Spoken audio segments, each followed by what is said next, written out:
disaster must come. At best, only postponed.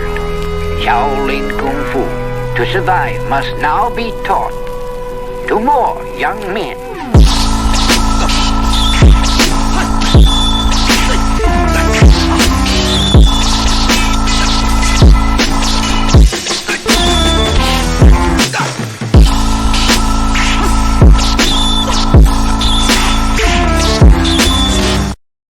Welcome once again to another episode of Fists, Kicks, and Flicks, the podcast about martial arts, movies, and life. I am one of your hosts, Eugene Plowden, and with me, as always, my podcast partners, Joe Hartley and world champion Angel Diaz. What's up, fellas? Yeah. I'm back, baby. I'm back. What's up? If this is your first time with us, I want you to know we are members of the Martial Arts Internet Network. On Tuesdays, you got the Inside Scoop with Alex and Jeff. Thursdays is us, Fists, Kicks, and Flicks with Gene, Joe, and Angel. I see you, Angel. Wednesday is the traditional way with Brett Shumway, and once a month we got the extra scoop with Peyton Fender and Jeff Doss. For more information, just check us out on all of our social media platforms. Just look for the Martial Arts Internet Network on Facebook, Twitter, Instagram, YouTube, and Patreon. Fellas, it's showtime. What's going on, guys? Man, that was so funny. long since I had to do that. Oh my god! Threw him right into it. Gotta shake that rust off, man. I was wondering, was he gonna remember? Hey, listen, you threw me up because I was like, I thought we were Thursdays. What happened? Then I was like, wait a minute, what day are we at? It took me a minute to remember. I was like, what day am I even saying?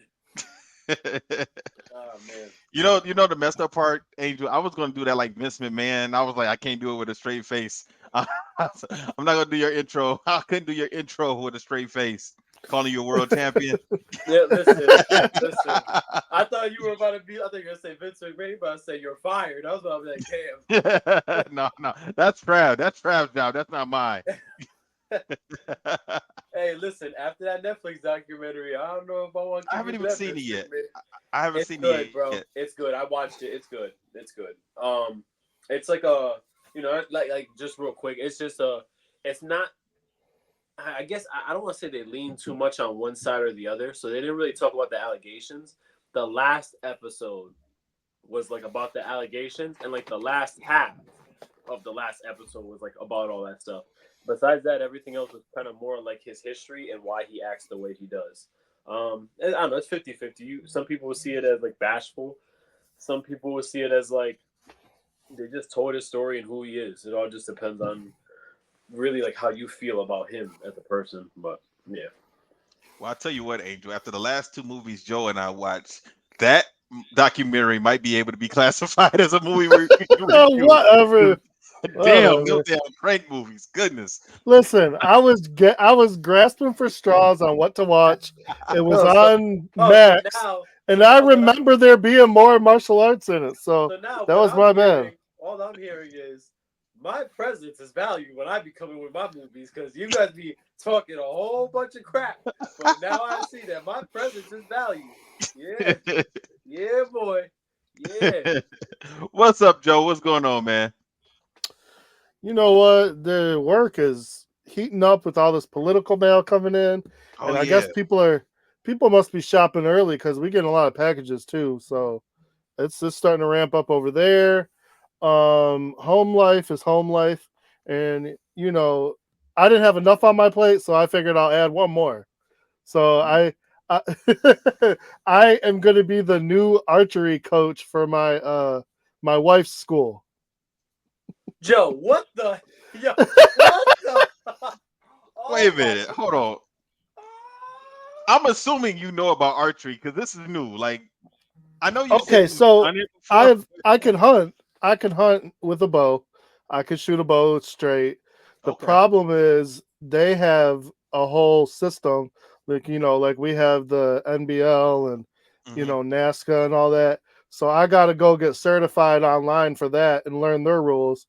And then my son, he knows how to do it. So the way to shoot it is a little different from the way I shoot, but I can pick it up. It's pretty simple. It's similar. Okay. And I'm only doing 5th grade. It's only once a week. 5th grade for a few months. They were trying to get some things together. They got one guy stepped up and did the one school, and then they had 2 schools that needed somebody. I said, well, my wife's school is one of them. So I said, hey, What do I got to do to figure this out? And she jumped on it because she talked to the principal like today. She saw my wife after she took my son to his play practice meeting, and she was right on top of her. Like, so did Joe talk to you about this? Did you talk to your principal? Da, da, da, da. And I was like, dang, she's not messing around. Now it just hit me, Joe. Now I see. Now I understand why you like Beverly Hills Ninja. Angel, Joe, all of these years we never realized this, but Joe has been practicing to be a ninja. He knows how to use nunchucks. Listen, Oh, I think I already told you, but dude, like one of the first 2 or 3 shows in, I told you I'm the Great White Ninja. I didn't believe you. I didn't know it was like this. I didn't know you meant that shit. I thought you were just talking, But now I think you go into the woods, you run around, you jump up on some trees, you jump from tree to tree and just practice different stuff out there. Now I see. My father-in-law has a blind at the bottom hill of his yard, and we'll bait and shoot. I pulled a doe out of there like 6 years ago. He pulled a buck out of there with his bow. We missed another buck like 6 years ago. We missed a big buck. That made me mad, and he never came back. Now I really want to know, because you said that you hunt, and I always just assume that it was with a gun. But do you both? Okay, both arrow and gun. Okay. But I'm starting to wonder, like, Angel, can't you see Joe now? Now that we know a little bit about Joe and his love of weapons, I can see Joe say, I want to challenge myself today. Today I'm going to take this knife and go out and try and get me a deer. Bro, Joe is maybe like, I'll start with a turkey. Joe builds his katas by what he does in the woods. He takes size and he's like doing it on a buck. He's like doing size on a buck. He has another. No, you know what? Wait. You want to know one of the best side forums I ever seen? What? So the guy walks into the ring with a box. He puts the box down, and then he goes back. He bows himself into the ring. He comes in. He does the form. At the end of the form, throws the one side into the box, like to stick it into the box. The box was a target for his side. Now, was this on a I've mat? never seen anything like that before. Or gym floor or a hotel ballroom? I think it was a mat. And if he dropped that side on the mat, it would have messed that mat up. Listen, well, throwing a side into the box should messed it up also. Listen, man. It was the craziest thing I ever seen. I was like, what am I watching right now? So over there in your region, for Michigan, sai is actually a really big weapon kata that a lot of people do. It was when I was coming up. It was bigger, but I haven't seen it much anymore. Really, in the 90s and early 2000s, I remember seeing it a lot. The few times I've seen the Arctic Challenge, I've seen some people do sai as their form. I just always knew that Michigan was like really big on sais, and it's actually kind of funny because like I don't really ever see any other region do sais but Michigan. Yeah, I was practicing with the sai for a little while back in '95. I had one of the guys come over that was training with us. He taught me how to use the sai. As a matter of fact, I wonder where my sais are now. I pulled them out on somebody before, but that's a whole different story. But go ahead.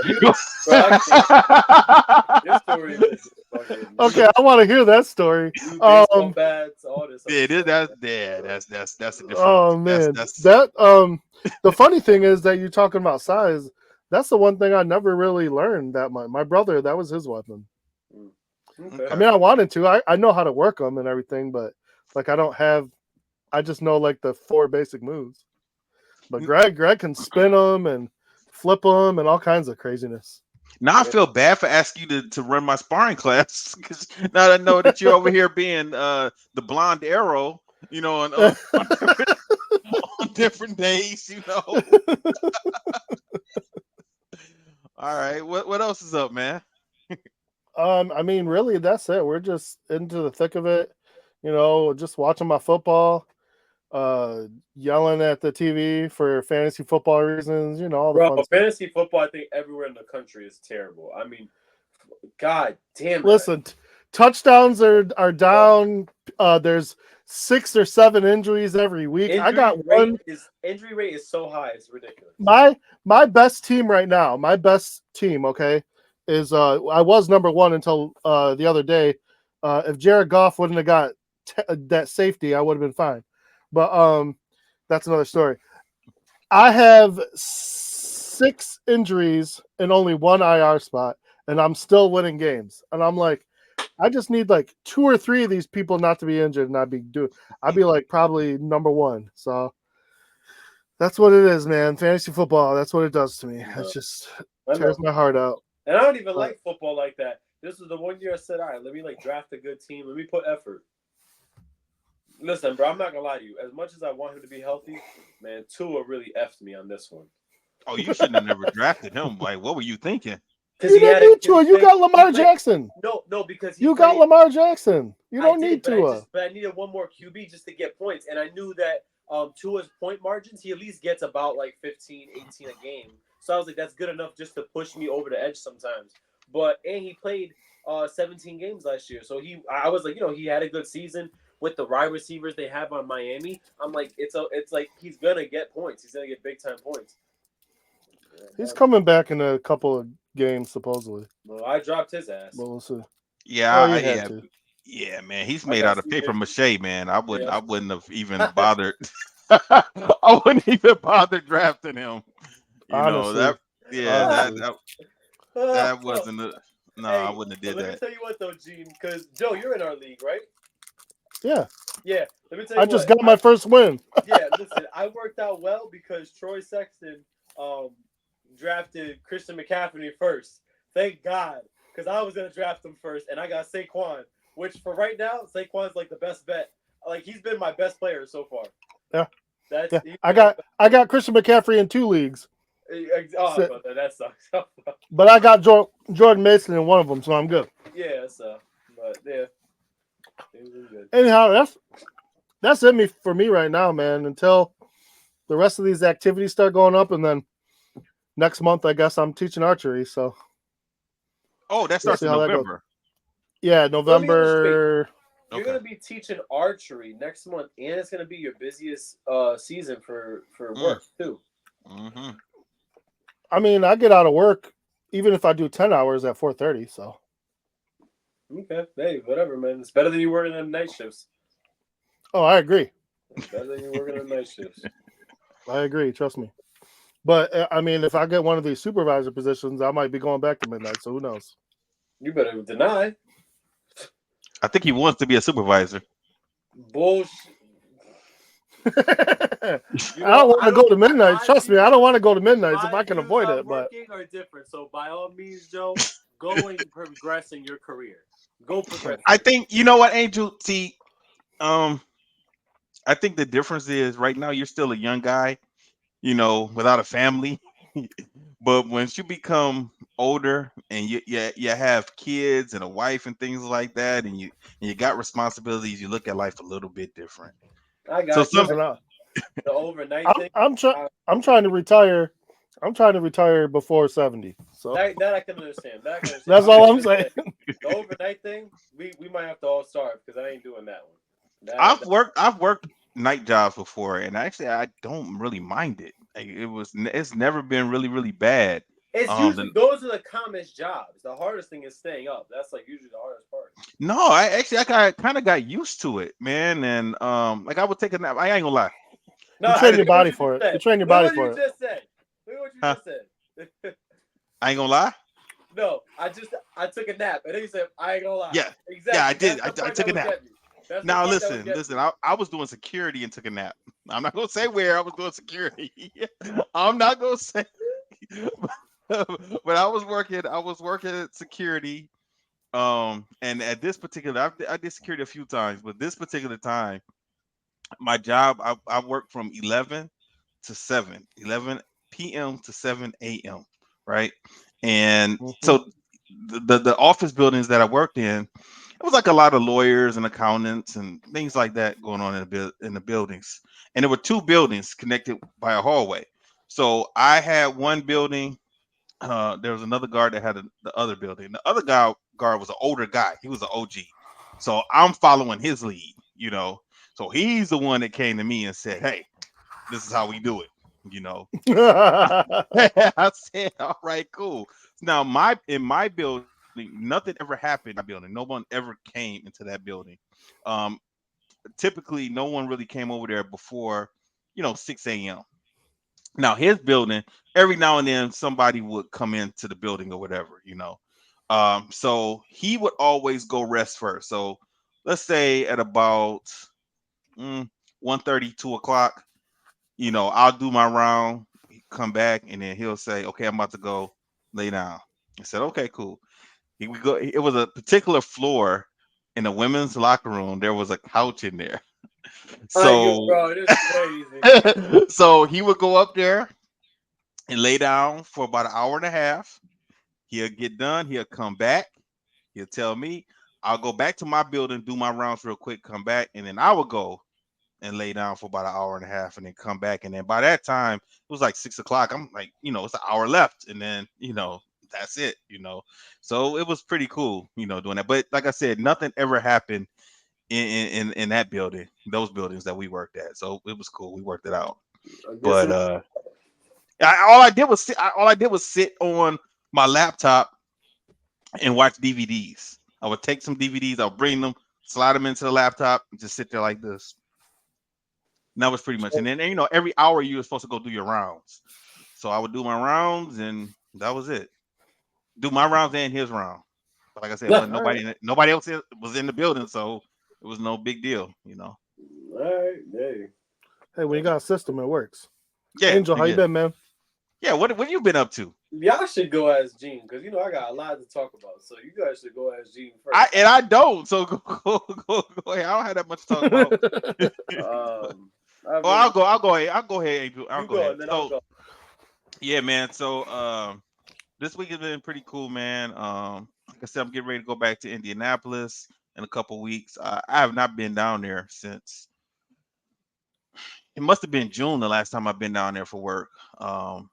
My manager went for me last week. He went down there for me. He covered for me.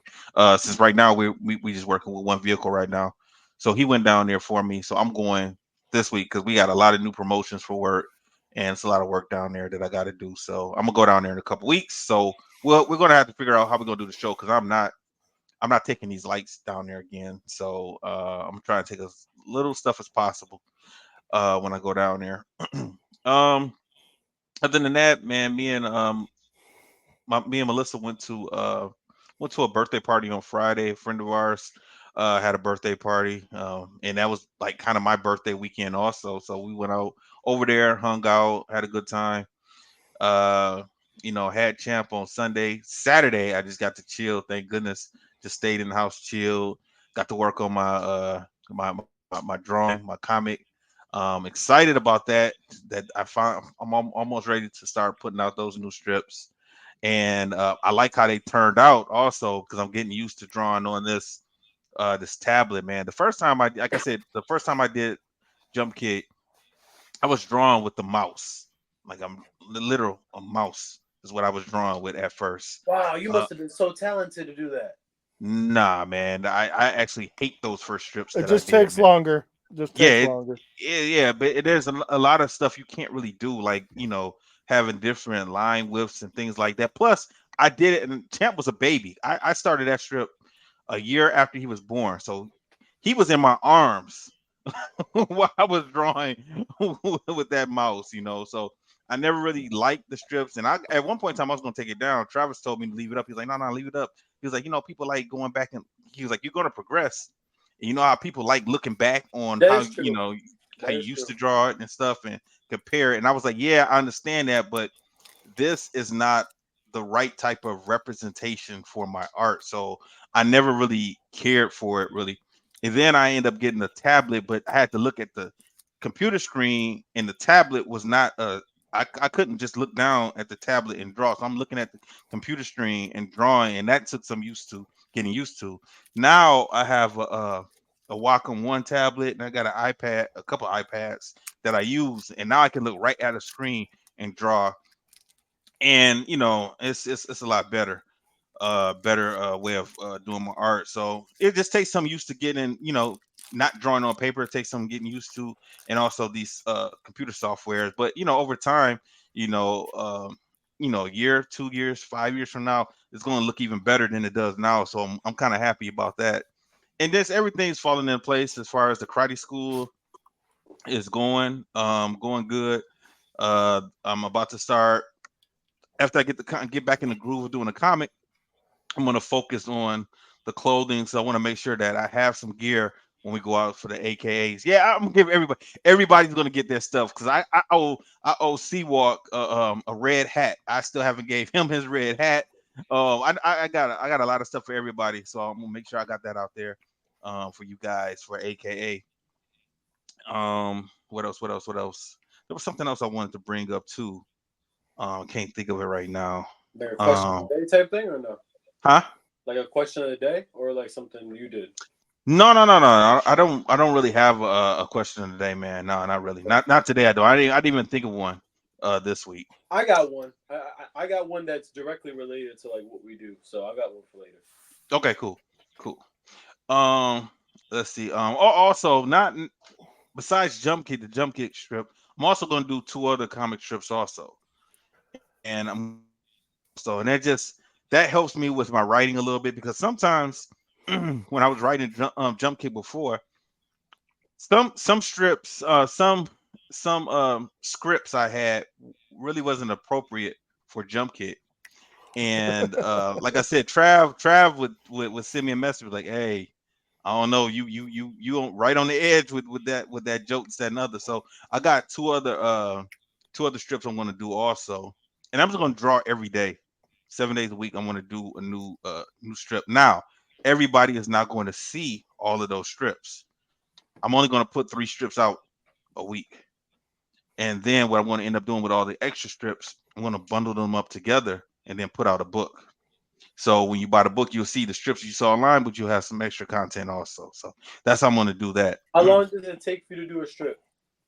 How long does it take? It kind of depends on the joke, and it kind of depends on my idea. Because like when you come up with a comic strip or anything like that, like you are everything. Like you are the writer, you're the cameraman, you're the wardrobe person. It just kind of depends on how detailed you want to be. Sometimes I could be lazy, like, you know what? I'm just gonna have them sitting on a.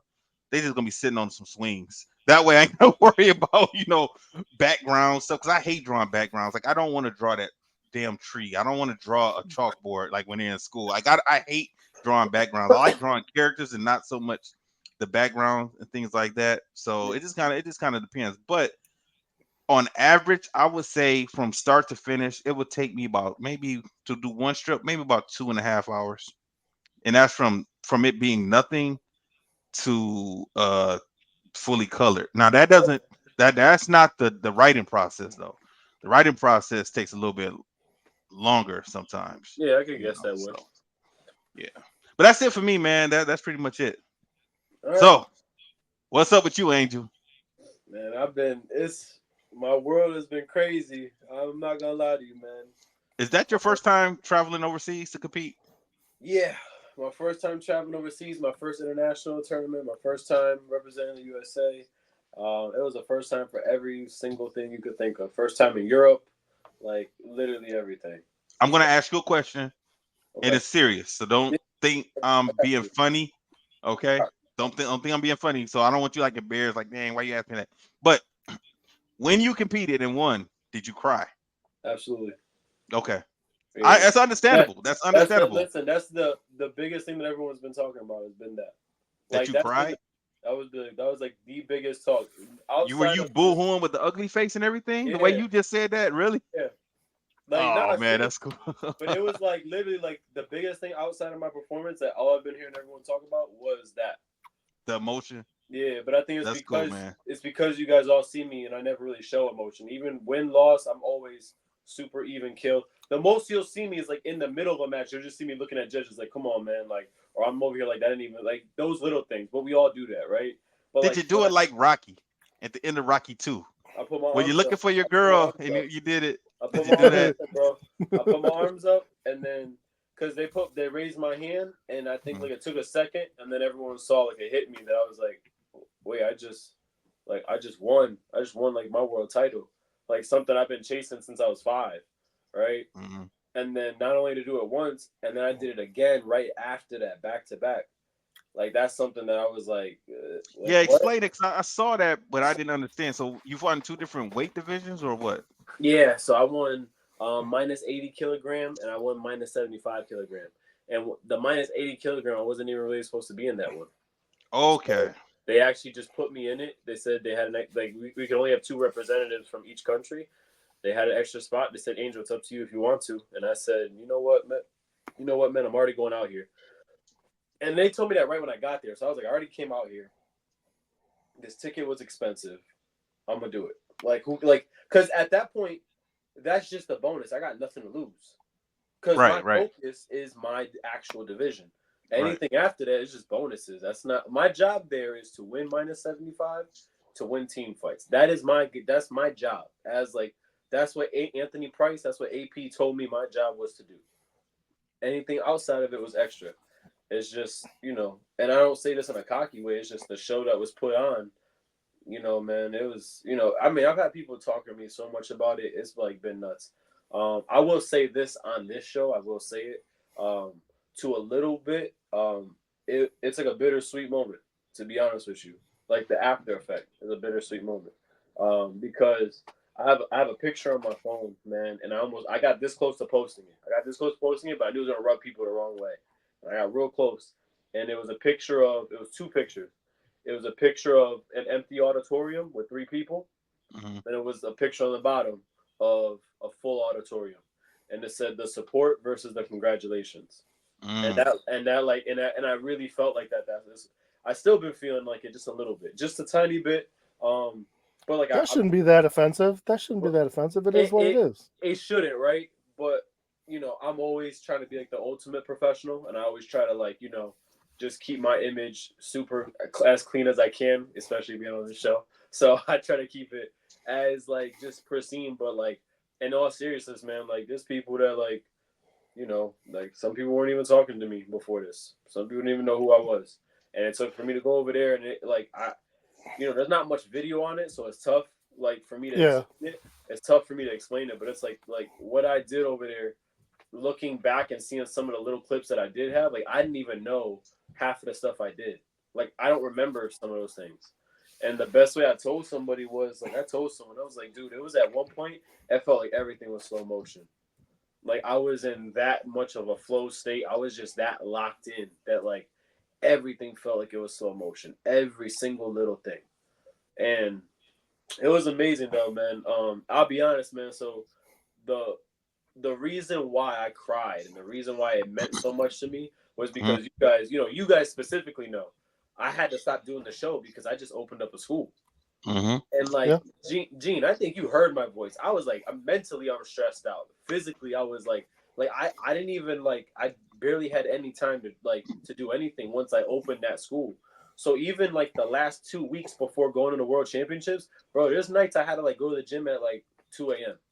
There's times I had to go to my karate school at midnight because I have to, because I made a commitment and I'm going to own my commitment all the way through. But doing the school, doing everything, I just started work. A bunch of things are going into it. Gene, you and I talked about what I got planned coming up with that extra thing. So my mind was everywhere. My mind was going everywhere. And then I kept telling myself, man, I knew I was going to get tested over there. And I knew that this was happening to me because I'm going to have to perform really well. But I wasn't going to make no excuses. So when I cried, it was the fact that my mom, my dad, nobody was there. My brother wasn't there. No family was there. Right? I'm alone in another country. Oh, wow. Your brother wasn't there? No. That was about to be my next question. No, man. Because he had to run the school. So I'm physically in another country by myself. My first time, doing this international thing, most, and I say this in a in an honest way. Most people that do this their first time that go overseas, they don't win. They don't win like their first time going over there. Not everyone does, right? Like some of the people that do, we're like, okay, that's like an elite group of people that get the chance to do that, you know. So Yeah.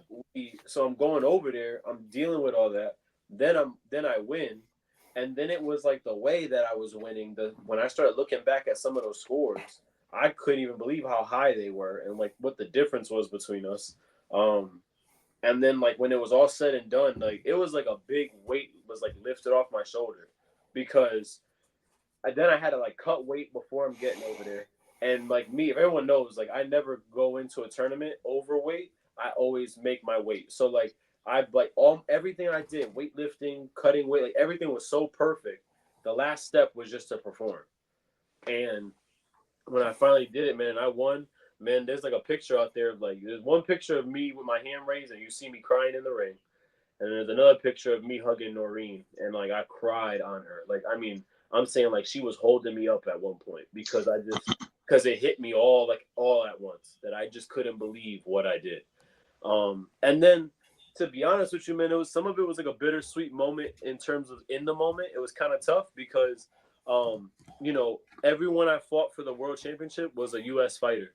So it got down to me and another US fighter. And the reason why I say it got a little tough at that point was because a lot of those guys I never talked to when I went out there. So the core group that like we were together with was me, was Justin Johnson, Speedy, Sergio Brandon from Atlanta. Mm-hmm. Then out after that, it was Dallas Allison, Anthony Tate, which is from his school, Derek Brown, who's from Pennsylvania, Buffalo, New York, around there, and then me.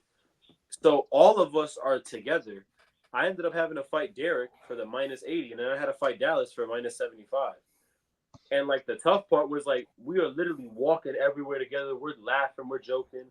And like as I said yesterday, the truth is like we've never talked to each other before that weekend, before that tournament.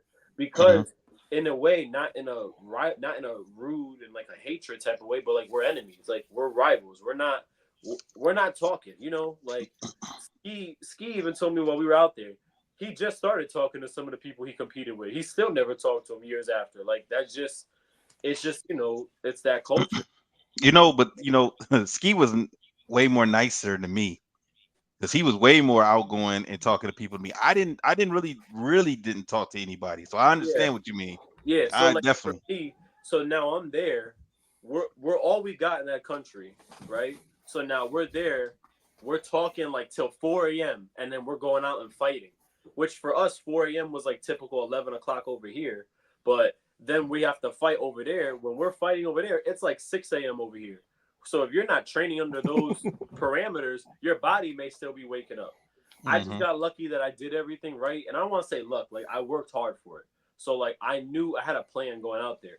But the tough part was like fighting some of those guys, man, because we got real close while we were over there. I mean, me and Dallas talked every day. Like we have talked every day since the trip. And like we're constantly messaging each other, constantly talking. Yeah, that's great. Yeah, so like, and then another big thing was like Ski, man. Like Ski was a big reason why I won. And I say that like honestly, like if I didn't say that, I'll be lying and I'll be doing a disservice to his role on that team.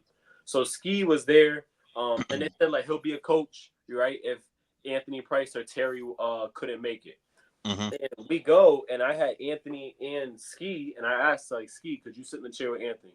I asked him. I was like, because I just heard the way he was coaching. I heard some stuff, and I was like, man, I just feel like I need to hear his coaching will be perfect for me. I just felt it. Something told me in my heart it will be perfect. He ends up coaching, and then Anthony was like, Ski, you got him. I trust you. You got him. You take care of it. Dude, at one point, man, Ski like literally our chemistry was so locked in. You would think I was training with him all the time. Like Ski, super calm, super cool. He said, Angel, if you know how to do a skip up side kick, show me a skip up. And I'll just nod my head, just real quick, just like and I'll do it. Then he said, now do the spin back kick. Bro, I never even spin in fights. That's not something I do. But I did it because he called it, and then I'll do it, right? So, like, Ski was real cool. The funny thing about Ski is that boy, I swear, man, I thought he was a model showing up every fucking day. I'm going to get you the picture. I'm going to send it to you guys in the chat. Hey, He was coaching me in snakeskin boots. I yeah, said, man. "Oh I, my god, We man, know. We know. I've known We Ski know. since 1989, man, bro!" and I 100% know. I consistently tease him That's Listen, all of the time nah, bro. but about that. ain't his dad like that too? Not like Ski. Like Uh, I I see know Mr. what Ski. Ellison show up pretty He fresh does. most of the He time. does, but he don't do it like Ski. Listen, Yeah. I've been shopping with him. Like we went he's out shopping crazy. before. He will find some stuff. He will go out of his way and find some stuff. I remember one time. Nah, I ain't gonna tell it. Go ahead. Keep on going. Listen, hey, Give but us I listen. Let me tell you something. So we went there, and I remember at one point I even looked at Ski. I said, "God damn, boy, who the hell is your stylist?" And he started doing this. He started doing this. Come on, lady. Yep. And I'm like, nah, man. Like I told him, I said, bro, we in the Czech Republic. It's fall weather. You look like you going to a damn beach. There's not even water near us. Like literally, I'm saying big watch. Like and it's crazy because he's wearing all that, and then he'll throw on like a Team USA hoodie, and then instantly take it off when he wants to go out. He had a Fila sweatsuit. I mean, the boy looked like he was just out there. So, but me and Ski, like I gotta give him credit, man, because he actually I felt like he took me in like I was one of like the guys from his school. I mean, even like when we're leaving, going to the airport, we're doing everything. He was there for me, man. So like it was such a good experience. It was a good family vibe. I told all of them. I said, listen, like I think Sergio's gonna go up to Detroit in like November. I told them, I said, yo, if I can make it, let me know. I'll go. We'll get like a little team training, and I'm down for that. I'd much rather be around good people, and they were definitely good people, man. So that was good.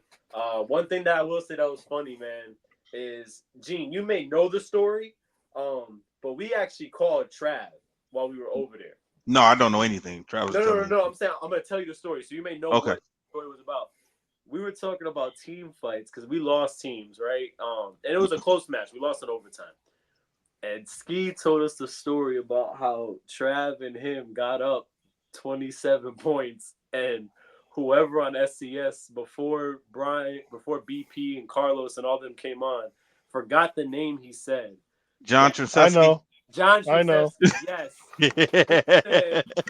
He said this MFer lost to Raymond, and we lost by like 10. I said, how much are you up? Like 27, Age. I said, how long was the match? 2 minutes. I said, God damn. He said, that's the worst match in the history of sport karate. I said, oh, and then I go, like, what did you? He goes, what could we do? We just walked away. We just grabbed our stuff and walked away. And I thought he was Listen, lying. man. Listen. I swear I thought he We was lying until I we called love Trav while we we were there. love JT, but he used to freeze. He would just used to get out there and be like a deer in headlights sometimes. Like it was just too big for him sometimes. Yeah. And It so I thought sucked. he was joking. I felt bad for the dude because he was actually a decent fighter. Like he was in my heavyweight division in Michigan, and Yeah. we used to have some battles. But sometimes I think it just that stage sometimes got too big for him. He just literally was a deer in headlights. No, man, it was terrible. The pressure's serious. But like, I thought he was joking. I called Trav right away. Nah, Trav, I was there. I think I was there. As soon as I was he there. said it, Trav said, "Why y'all calling me with this?" Like he said that. Why y'all calling me with this? And I was like, "Oh, this is like a real thing. Like he lost by that much. Like that's crazy." So, but outside of that, man, like everything was good. I'm not gonna lie to you guys, man. As soon as I got back, so the other thing is this: I didn't even see my parents till today. This is the first day I saw my parents. My parents were away. My parents were away on trips. So, like I literally have not seen nobody. Saw my brother. We went out to eat. Since I've been back, I said, let me enjoy myself for a week. So I ended up eating all the food I missed that I could not have over there. And then, we got into crazy stuff while we were over there. I mean, Speedy is one of the funniest dudes I think I've ever been around.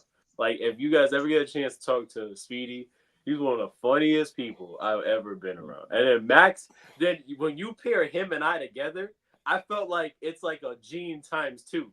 Like the stuff that comes out is a Gene times 2. Listen, I'll say it on here. Because people are saying I should have said it yesterday. We went out one night and And when we're walking back, there was some guy that was at a bank, like at the ATM, and he saw us. He said, "Oh my God, Americans!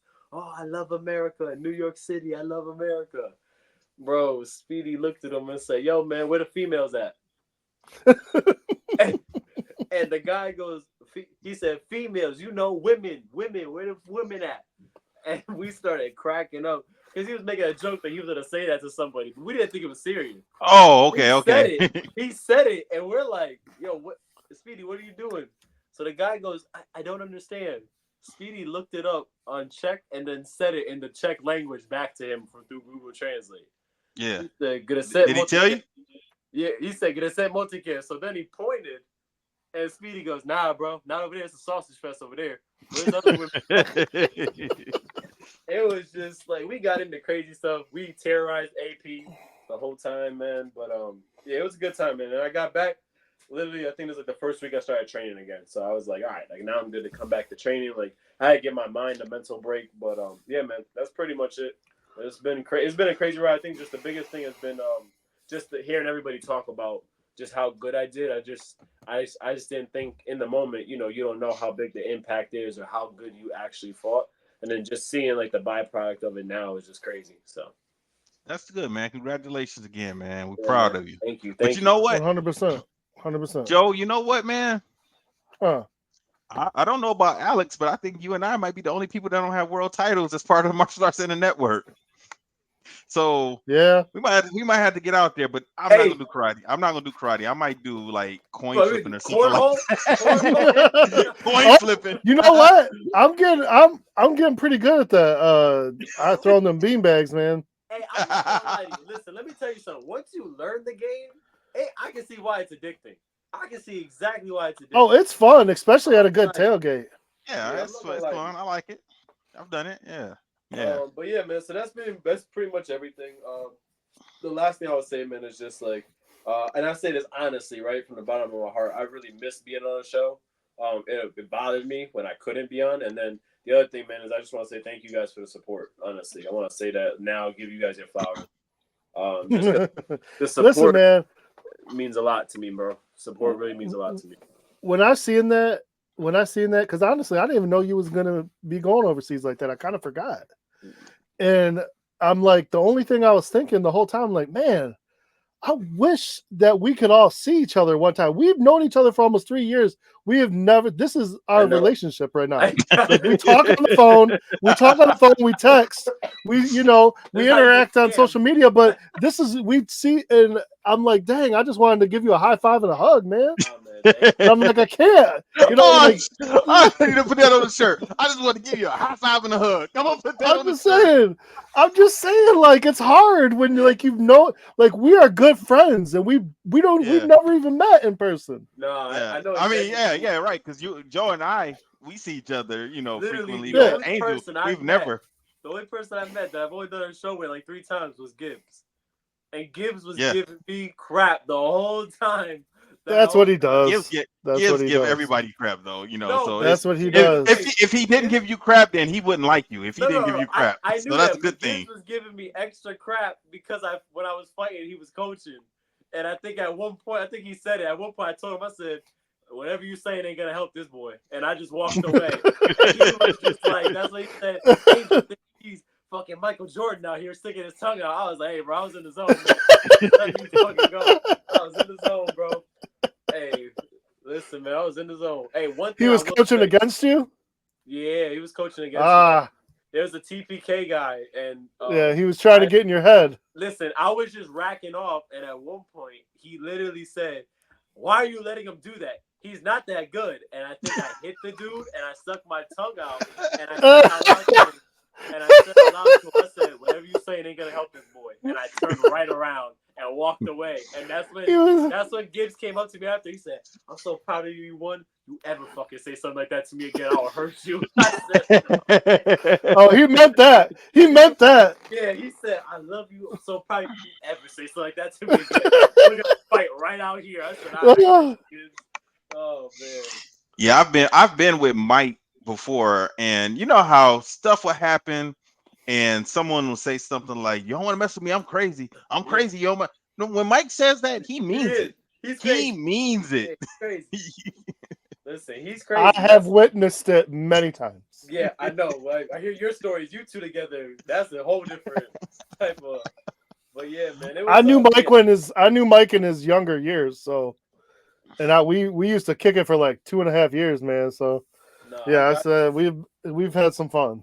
Yeah, so no, it was good though, man. Definitely, it was a good time, and my second school is going good, man. The opening of it has been going well. Managing both, I'm still trying to get better at that, but just step by step. We just gotta just take it day by day, really. So that's all.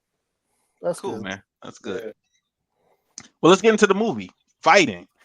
You know, the messed up thing about this movie is I saw most of this movie before, and I don't know why I saw it. Right?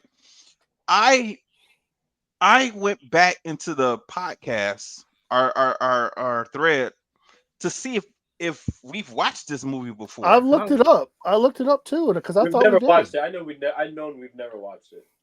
Because I told Melissa, I said, Melissa, I was like, this seems like I've watched this movie before. Because But I the was plot like, is so basic. I was like, I have no reason to I don't just randomly watch fighting movies.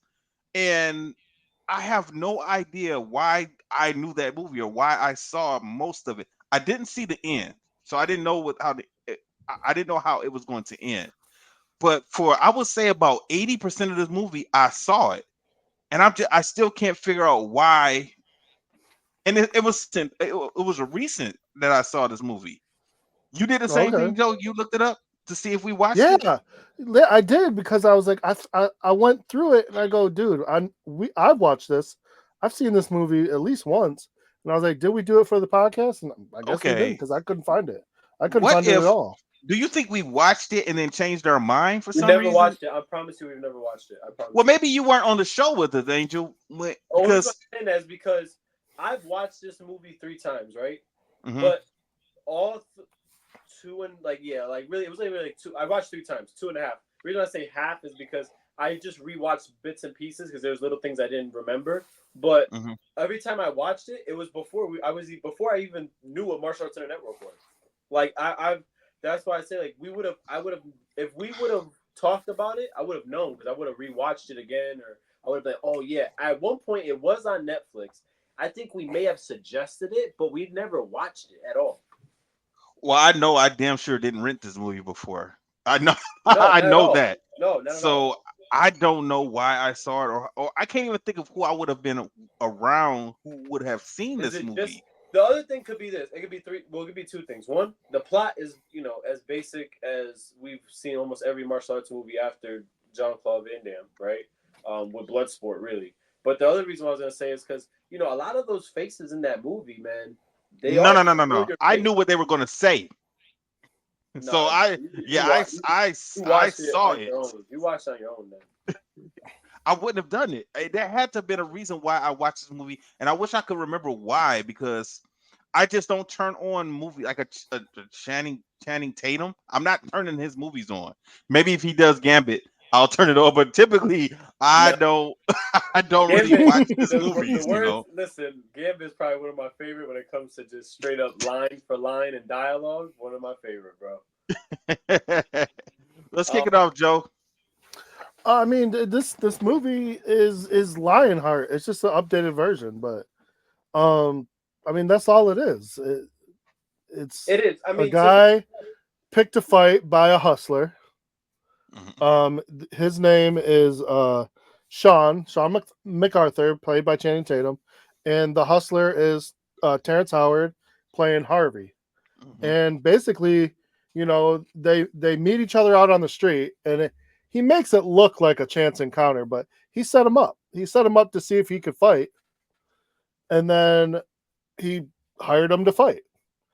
And there's a backstory to the fighting, because it seems like he was a fighter before, and now he's trying to find the next big fighter. Because when he shows up to the guy who runs the fights, the guy kind of looks his nose down at him at first, but he's like, he'll give him a chance. I mean, it kind of just takes off from there. Then, we start seeing the fights, and the first couple of fights really weren't nothing special. I mean, the first guy he fights, the only reason he beat him is because he hit his head against the fucking wall. The water fountain. Water Yeah. fountain. Yeah. You know what I found interesting was they didn't give him any type of martial arts background. He was just No. a tough guy that liked to fight, and that was it. Well, He Like he he wasn't a didn't had have any. wrestler. wrestling. He wasn't a He had Yeah, wrestler. wrestling background from his dad. right. But I meant a striking art. I meant a Yeah. striking art because I mean, the fight. I mean, the fights. Yeah, it has some wrestling, but all fights are going to have some type of wrestling type of situations. But I just thought it would have been interesting. But you guys are right. I forgot about the wrestling part with his dad. But I think it would have been cool. But then again, maybe they did that on purpose because so many of these movies, especially recently, the lead character is going to have an MMA background, Yeah. and that's what they normally do. This movie didn't. He was just a tough guy that could fight. That was it. Um, It worked. he, he's homeless, which they don't really. They just show one time, and so Harvey takes him in to his house. Well, you know what? I didn't understand that part. I did not understand that part at all because we saw him sleeping on a bed at one particular time. He fights and he wins $5,000, and he's sleeping on the. He could have went anywhere and got a room. Yeah. 100 $200, you have 5,000. So I thought there was going to be something like, hey, he needs money for his little sister who doesn't live around here, but she needs money for a surgery or something. I was surprised they didn't explain that. Like, why was he still pretending to be a bum and homeless, or even like why even sleep on Harvey's at Harvey's house? If you the first fight you got 5,000, you didn't get nothing for the second one. The third fight you end up with 10,000. You have 15,000. But I think Harvey was taking a piece of that. Well, no, he counted the money when he gave it to him. So So I don't think that. I think what was Harvey. I Harvey's think cut there? How was Harvey they getting they any never money? explained. They didn't explain how Oh, Harvey was getting paid. yes, we do. He was betting on the fights. Well, we know that, but still, as a manager or an agent or something like that, you would think that they're going to get a particular cut. I just assumed that 5 or 10,000 was after Harvey had already took his part of the money. Yeah. So I don't know. Like I just thought that part was a little strange. But other than that, I mean, it wasn't that big of a deal. You have any idea, Angel? You see it more than us. Well, I mean, to be honest with you, those things never made sense to me, no matter how many times I watched it. I swear to God. So, like, for me, I used to always be like, I figured he was homeless. I mean, the homelessness I could think of because he got into that argument with his dad, right, when he was the wrestling coach. Mm-hmm. So I figured he got thrown out, and then he was just on his own. Like, you figure he probably didn't have, he couldn't go to college, couldn't do nothing else. His reputation was ruined. He was on his own. Why he couldn't get like a room, apartment, anything like that? I'm gonna guess maybe because Harvey wanted to keep him close and make sure he's training. That's why. Well, no, Harvey didn't even know. Remember, because Harvey walked up Yeah. on him. He was sleeping on that bench. But I still don't understand. If you have 5,000, I'm not sleeping. I mean, he wants I'm not. he wants I'm to not save sleeping. on 5,000. He don't want to like use $100. That's a BS. That's a. I want. What's the chances of you're gonna wake up and you're gonna still have that money? Not in Detroit. If you're sleeping on a bench in Detroit and you got money, somebody is running your pockets. Somebody is running your pockets. And unless you're in one of those areas where a lot of the less fortunate people all live together, like in a community. But he's just out on a bench, He was in Central Park, I think. Yeah, so I mean, somebody's gonna come by, at 3 or 4 in the morning, check those pockets and keep it moving. Oh, look at this! I found a rich bum. Keep it moving. The one thing I will say about this movie is, if I'm correct, I remember when it came out, it got delayed, and I think it was supposed to go to the movie theater and went straight to DVD. It was just considered like a B-rated movie at one point. So Really? I don't remember that. So I think it was supposed to come out in 2005, 2006. It ended up coming out like a year later in 2007. Like all the promos and everything was supposed to come out, then it never came out, and then it finally went like straight to DVD. Because I remember when I saw it, I was like, oh, this is the movie I've been trying to find, and it was like tough for me to find the movie. That's the first thing. The second thing I'm gonna say is this, right? We said Lionheart. I have two other movies that it reminds me of. It Which reminds ones? me of Never Back Down, and it Mhm. reminds me, and then Blood and Bone. I think used some of the basis for this in Blood and Bone. Which Blood and Yeah, Bone came especially at the end. Yeah, which Blood and Bone came after this, right? But the reason why I say Never Back Down, would you guys say that in that like 2004, 2005 to like the 2009, 10, we got a lot of MMA based movies? I feel like Yeah, that we was like did. Yeah. that was like a nice little hotbed, and I think Never Back Down was the one that really that was successful. I don't want to say started it, but was a successful hit using the MMA Well, as two the basis. two Go ahead. between 2005 2007, MMA really got hot. Like 2005 is when I Yes. think the Ultimate Fighter came out, and then Was it things, five or was it four? huh? It was Was it? 5. It was five. Because the reason why I say is because listen, I'm gonna be honest with you guys. Like my dad, he would watch UFC every once in a while. When I was younger, he would watch it Hmm. every once in a while. But every time Chuck Liddell fought, he wanted to see him fight. No, no, Because no, no. Chuck Liddell was like the poster boy at that time. Yeah, so Chuck Liddell and them were around in 2000, 2001, 2, 3, and Yeah, they 4. were. But But I he got think, real hot. He it got really famous. blew up after Tough Enough. Yeah, he got real famous. That and then I mean, uh, The Ultimate Fighter, not Tough Enough. what there was one fight that Iceman, I think it was with Couture, when he fought him that first time after Tough. After he fought him after the Ultimate Fighter, the Hmm. way he beat him, and then I think when he did when he ran the ring and with his arms open, Hmm. that's when he got real famous. That's when he started getting all those sponsorship deals and promos and all that. But when I saw fighting, I see it as like a Never Back Down kind of. It's like kind of similar to the same thing. Lionheart definitely, but like Never Back, like Lionheart in terms of plot, Never Back Down with the MMA kind of side, and they kind of add everything together. Because when you look at it, man, like I don't know, when I see it, actually, it's funny. I feel like Channing Tatum and Terrence Howard are typecasted for certain roles. Because why does Terrence Howard always play this kind of like thuggish, kind of like I don't know, I don't want to say pimp, but like gives off that type of vibe. He's always a handler of somebody. Because Because he's good at it. Hustle and Flow was right before that, right? Yeah, it was Yep. around that. It was around that time. Yeah. Yeah, so he was getting typecasted. Channing Tatum was getting typecasted as like always playing. All right, I'm just gonna say it. I have to just say it straight up. He was always playing the white boy that thought he was black from the hood. When he did Coach Carter, when he did Step Up, when he did this movie, that I mean, was he Troubled might have youth. grown up like that. and I'm not saying he didn't. I don't know nothing about Channing Tatum, even though he's from. I knew he's from Louisiana, so I Like, don't know. do you know he's in a Sierra video as a Yeah, dancer? yeah, that was with the Step Up So one. That was with the Step Up during the Step Up one. Yeah, he yeah. did it because he was in Sean Paul's and Sierra's. Okay. So, the reason why I say that is just because like I feel like he was typecasted. I feel like they were typecasted because who was the ultimate bad guy, the one that did stomp the yard? I don't know. They do name something But you, White. I think his last name is White. I think. yeah, Brian J. White.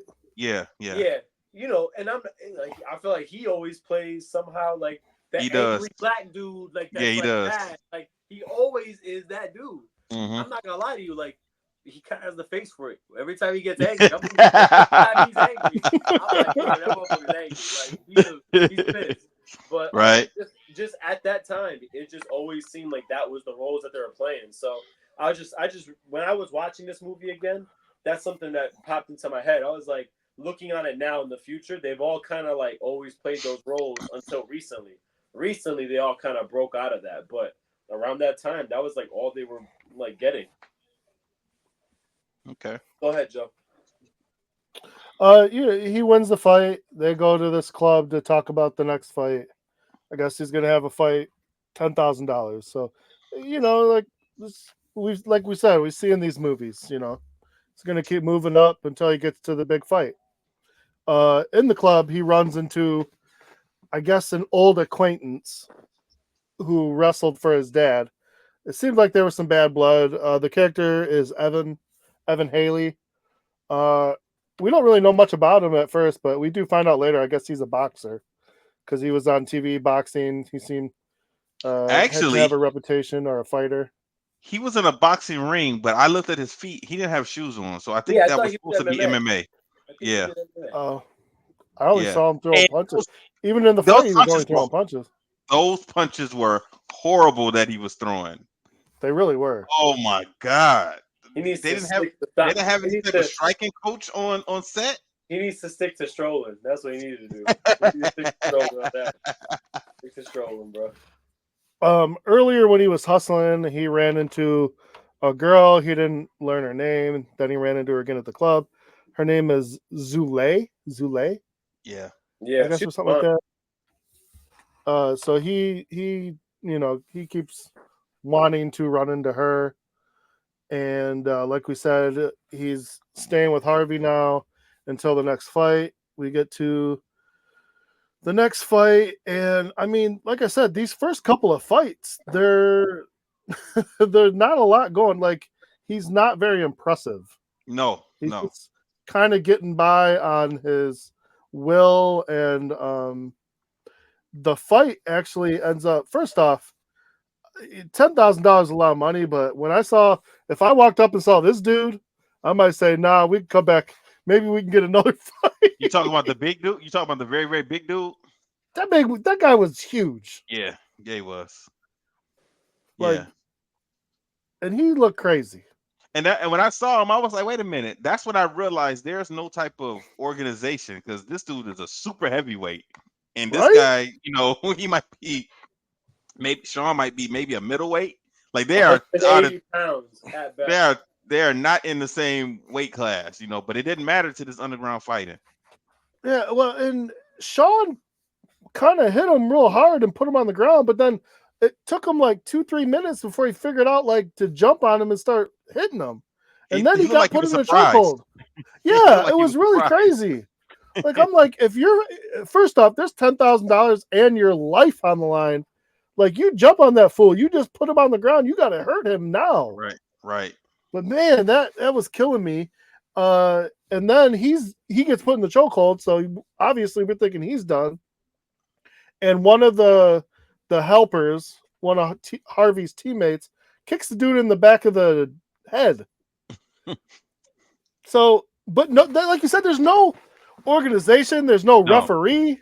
No. Like, that should have been a disqualification.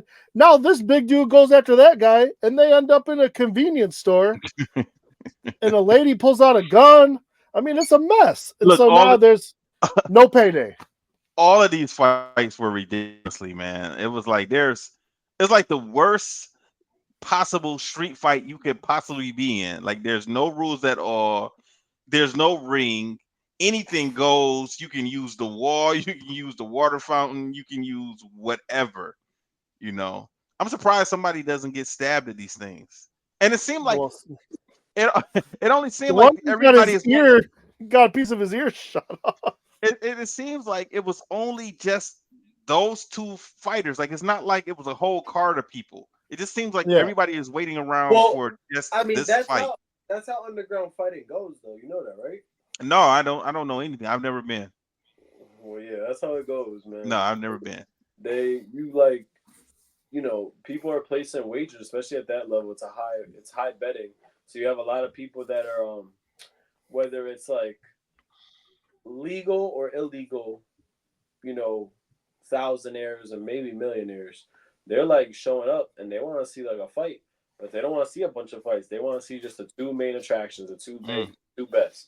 And then they place their bets, and then the handlers or the managers, they're the ones that are like trying to like raise the stakes. What are the odds? 30-1, 10-1, whatever the case is. They're the ones that are like setting it out. So, yeah. Could you imagine saying, okay, I'm going to go to this underground fight, and you don't know that much about, maybe you know something about one fighter, but you don't know that much about this guy, and you're going to place a wager. Like, you really believe in this guy. I'm not doing that. No, I'm not. No, and they're spending big money gambling on these. Like, that's these crazy. Guys. Yeah, that's crazy. Yeah. He runs into Zule again. He has like this little mini date. He buys a stuffed bunny for her, which was kind of weird. She's like, my kid's gonna love this. Okay, good. But he's an awkward dude. Like he's really trying to get with this chick, but he Man. really doesn't seem like he knows what he's doing. Gene, I'm proud of you, man. You didn't say a joke there. I've been keeping it in. I've been keeping it in. That's not what Fist Kicks and Flicks is about. Come on, Gene. I said it in my mind, and you didn't say let it out, Gene. Don't even let it go. Delay. He even left a little delay for you to like add your commentary. Of course I am. That's how I do it. I literally said it in my mind, Joe. I set him up and Gene knocks him down. Let's go. That's man. what we do. No, man. No. I don't want any angry Puerto Ricans coming after me, man. I was gonna say something about the grandma, but I don't know, man. That's gonna leave it alone. I'm gonna leave it alone. I'm not saying nothing. Leave alone. Harvey tells them about the next fight. He says the guy's kind of tough. He basically asks him to throw the fight. Sean's not having it. He's like, if I'm gonna lose a fight, I'm gonna lose on my own merit. He's not looking to take a dive. Which I'm surprised Harvey says, okay, like, if you really think, that you can win, because so far, like, the first two fights I see, and like, okay, you got some heart, but you haven't shown me like that that you're worth putting my money on. Mm-hmm. So I guess like Harvey must have saw something that the rest of us can't see, because I mean he tells him, I'm gonna win this fight and go put your money on me. So I guess it's like, okay, sure, why not? Well, like, I guess usually that doesn't happen. Harvey's usually thinking, that doesn't happen. I think Harvey was thinking, like, either way, I'm about to win. I'm about to win some money.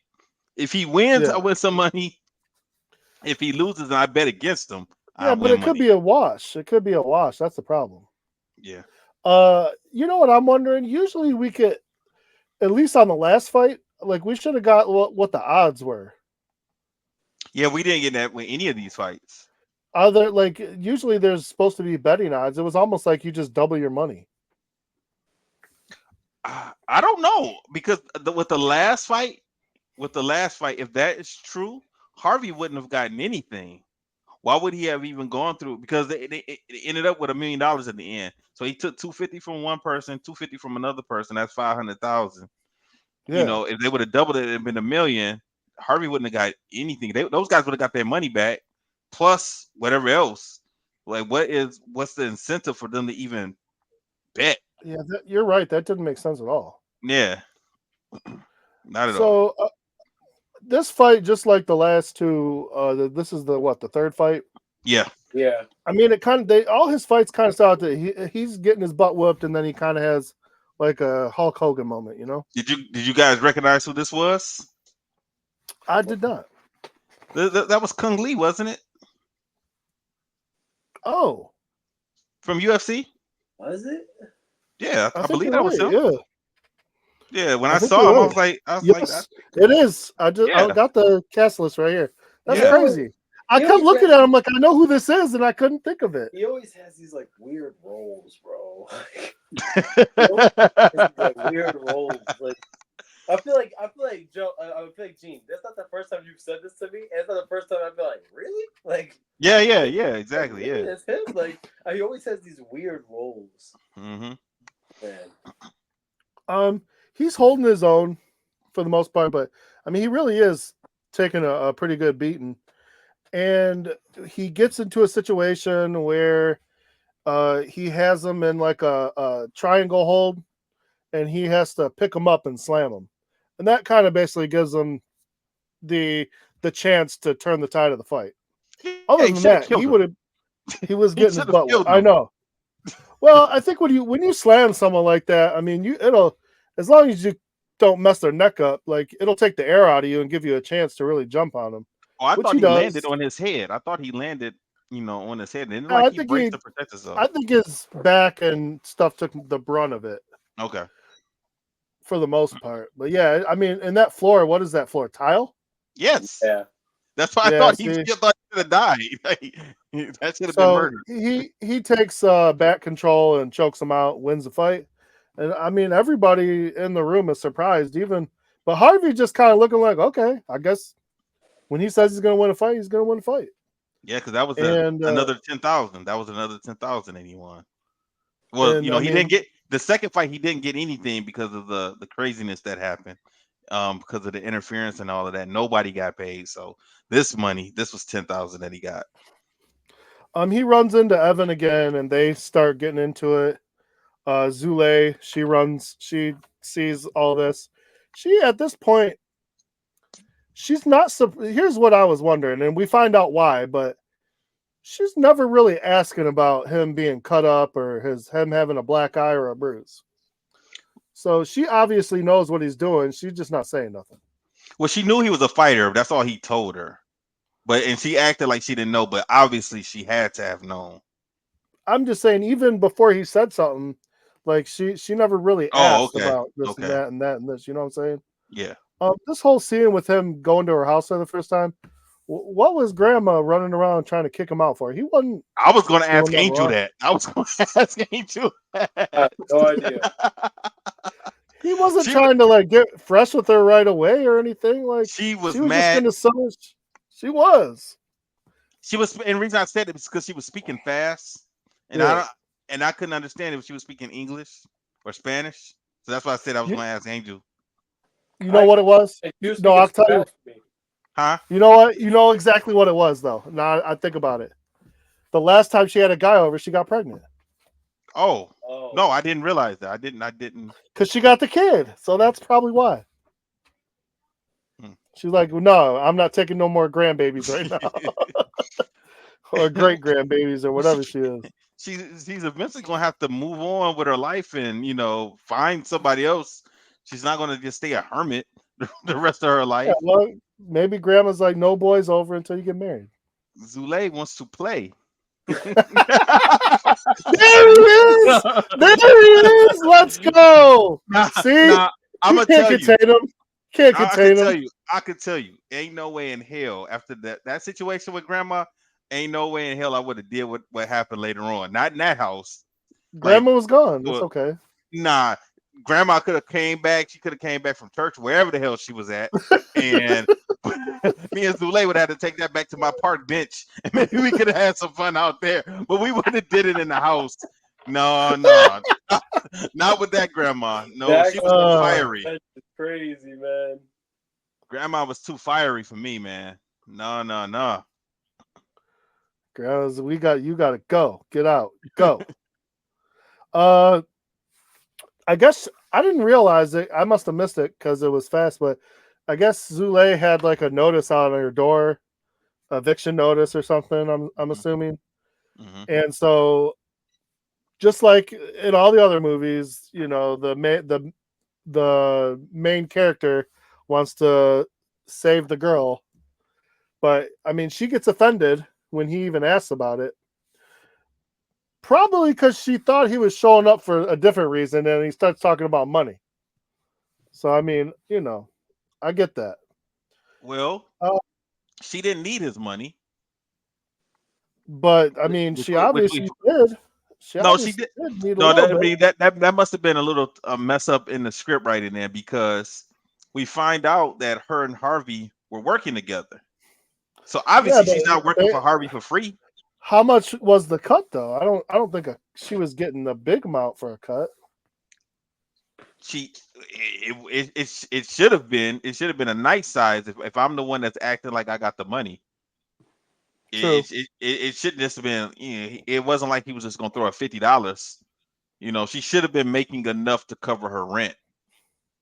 And I'm assuming that's why she was telling him no. Yeah, I was wondering, but.